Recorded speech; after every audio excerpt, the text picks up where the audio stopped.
Sepanjang tahun 2019, rumah bersubsidi menjadi pilihan utama masyarakat dalam hal memenuhi kebutuhan tempat tinggal.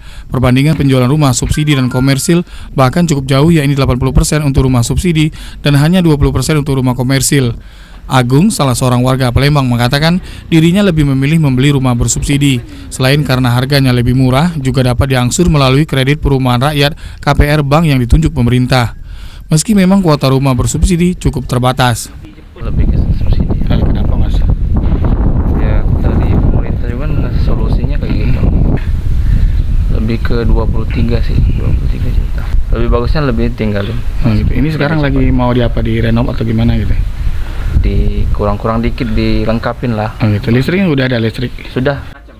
Bila harga rumah pada tahun 2019 untuk tipe 36 mencapai 130 juta rupiah, di tahun 2020 ini diprediksi menjadi 145 hingga 150 juta per unitnya.